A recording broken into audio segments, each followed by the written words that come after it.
కాబట్టి బొమ్మ నిన్ను రక్షింపచాలదు కానీ రక్షించే రక్షకుడు ఒకే ఒక్క ఆయన. అర్థమైంది? బొమ్మ ఇవాళ పూజిస్తున్నావు, రేపు తీసుకెళ్ళిపోయి నీళ్ళల్లో కలిపేస్తున్నావు. కాబట్టి ఆ నీళ్ళల్లో కలిపే దాంట్లో మనుషుల చేతితో తయారు చేసినటువంటి బొమ్మలు, కానీ మనము దేవుడు చేసినటువంటి మనుషులు. కాబట్టి ఇప్పుడు ఎక్కడున్నాడంటే దేవుడు అందరిలో ఉన్నాడు. ఇందాక చదువుకున్నాం కదా, ఎఫ్సీ పత్రిక 4వ అధ్యాయం 6వ వచనంలో ఆయన మన లోపల ఉండే దేవుడు. అర్థమైందా? మన మనస్సులో ఉంటాడు. కాబట్టి అందుకని మనం నమస్కారం చేస్తున్నాము అంటే, మా అమ్మగారు చెప్పేది, మన మనస్సులో ఉన్నటువంటి దేవుడికి చేస్తున్నాము. మళ్ళా ఎదుటి వ్యక్తిలో ఉన్నటువంటి ఎదుటి వ్యక్తి హృదయంలో ఉన్నటువంటి దేవునికి మనం నమస్కారం చేస్తున్నాం. కాబట్టి దేవుడు ఎవరైనా ఉన్నారు అంటే నీ హృదయం లోపలే ఉన్నాడు, కానీ నీ బయట లేడు దేవుడు. కాబట్టి ఎరుగక మన హృదయానికి, మన మనోనేత్రాలకి గురుటితనం కలిగి బయట ఎక్కడో ఉన్నాడు అనుకొని ఎన్నో కొండలు ఎక్కుతారు, ఎన్నో మెట్లు ఎక్కుతూ ఉంటారు, ఎన్నో చోట్లకు వెళ్తూ ఉంటారు. మా ఇజ్రాయెల్ పోతూ ఉంటారు, ఇంకా చాలా చాలా చాలా దూర ప్రాంతాలకు వెళ్తూ ఉంటారు, మరి ఇంకా కాశీ పోతూ ఉంటారు. మరి ఎందుకంటే ఎవరి ఇష్ట దైవం వాళ్ళకని చెప్పేసి రకరకాల దూర ప్రాంతాలకు వెళ్తారు. కానీ మనలో పాపం పెట్టుకొని ఎంత దూరం పోయినా కూడా ఏముండదు. కాబట్టి పాపాన్ని తీసివేసేటువంటి రక్షకుడు ఒకే ఒక్క ఆయన. మరి ఆయనే ఈ తండ్రి. మనం ఇందాక చదువుకున్నాం కదా, అందరికీ తండ్రి అయిన దేవుడు ఒక్కడే. ఆ దేవుడే మానవుడిగా మారి భూమి మీదకి వచ్చాడు. అదే క్రిస్మస్. కాబట్టి నీవేమో దేవుడు నిన్ను ప్రేమించి పైనుండి కిందకి దిగొచ్చాడు. అర్థమైందా? కాబట్టి కిందకి దిగొచ్చిన ఆయన నీ కొరకు తన ప్రాణమంతటిని పెట్టాడు. ఆయన కన్య మరియ గర్భాన పుట్టాడు. మిగతా నువ్వు ఎన్ని చోట్ల ఊహించుకున్నా, ఎన్ని చోట్ల నువ్వు ఆలోచించినా, మరి అందరూ కూడా కామం, క్రోధం, లోభం, మోహం, మదం, మత్సరం ఈ అరిషడ్వర్గాలలోనే జన్మించారు, జన్మనిచ్చారు, భార్యాభర్తలుగా చలామణి అయ్యారు. అర్థమైందా? దేవుడికి భార్య లేదు, దేవుడు దేవుడే. దేవుడికి మనమే పిల్లలం. అర్థమైందా? దేవుడికి మనమే పిల్లలం. దేవుడికి భార్య ఉంటే మళ్ళీ ఆయనకి ఏముంటుంది? భార్యాభర్తలకున్న సంబంధం ఆయనకుంటే పిల్లల్ని కంటా ఉంటారు. కాబట్టి భార్యాభర్తలుగా ఉన్నవారు దేవుడు అని పిలవటానికి అర్హత లేదు. కాబట్టి దేవుడు అంటే పవిత్రుడు, పరిశుద్ధుడు. ఆయన రోషము కలిగిన దేవుడు, ఆయన పాపము లేని దేవుడు, పవిత్రుడు. ఆయనలో కామము లేదు, ఆయనలో మోహము లేదు. అందుకే నేను యేసుక్రీస్తు నమ్మాను.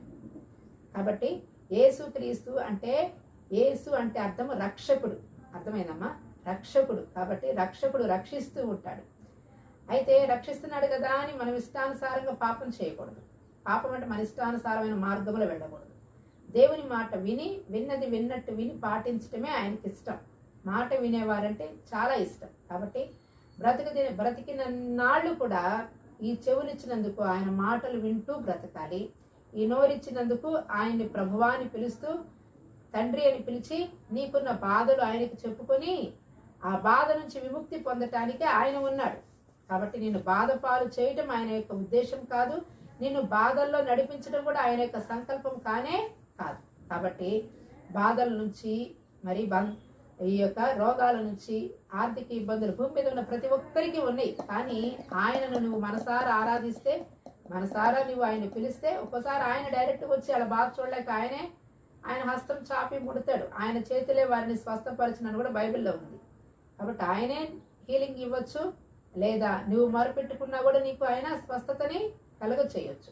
కాబట్టి ఒక్కోసారి దైవ సేవకులు నీ ఇంటికి వచ్చినప్పుడు, వాళ్ళు నీ కొరకు ప్రార్థన చేసినప్పుడు కూడా నీకు మేలు జరిగింది. పిల్లలు పుట్టే అవకాశము పిల్లలు కలుగుతారు, లేదా ఇంకా అన్ని రకాలుగా నీ పంటలు దీవించబడతాయి, నీ గృహం దీవించబడుతుంది, నీ పిల్లలు ఆశీర్వదింపబడతారు. ఈరోజు ఉదయం కూడా మా పాపకి నేను తెల్లవారుజామున, మరి నేను సేవకురాలను అయినప్పటికీ కూడా మా బిడ్డకి ఒక దైవ సేవకుడు పాలన్న గారని ఆయన చేత నేను ప్రార్థన చేయించి పంపించాను.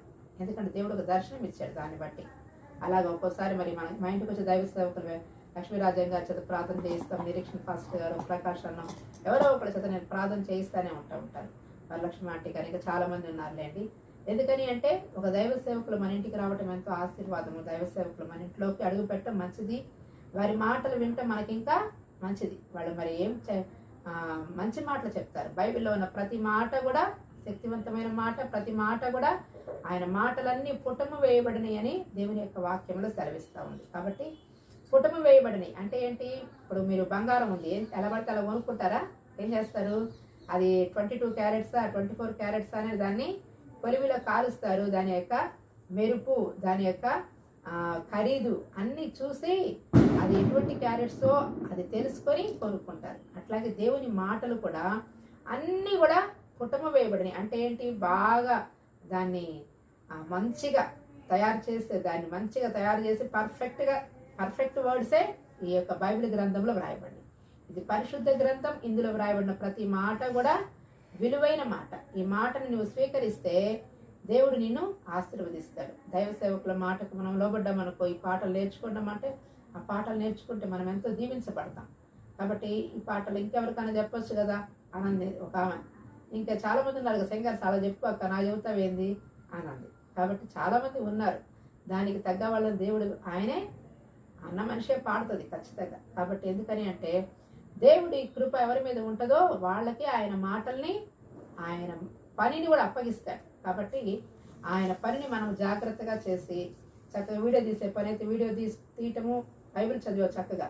కాబట్టి అలాగ ఒక్కసారి చదవటం కాదు, రోజు చదువు బైబిల్ని. రోజు కొన్ని మాటలు చదువుతుంటే నీ హృదయంలో, నీ ముఖంలో దేవుని వెలుగు వస్తుంది. అర్థమైందా? ఆ వెలుగు నీ పిల్లల మీద ఉంటుంది. ఇంకా నిన్నెవరు కూడా భూమి మీద జయించలేరు. నువ్వే టాప్ 1లో ఉంటావు. అర్థమైందా? అది టాప్ మోస్ట్ పొజిషన్లో నీవు నీ పిల్లలు ఉండాలంటే ప్రతిరోజు బైబిల్ చదవటం, కొంచెంసేపు ప్రేయర్ చేసుకోవటం. అర్థమైందా? అది కాబట్టి రక్షణ బొమ్మలో లేదు, కానీ యేసుక్రీస్తులో రక్షణ ఉంది, దేవునిలో రక్షణ ఉంది, రక్షించే రక్షకుడిలో ఆ యొక్క శక్తి ఉంది. కాబట్టి ఆ రక్షకునికి నీవు అప్పగించుకుంటే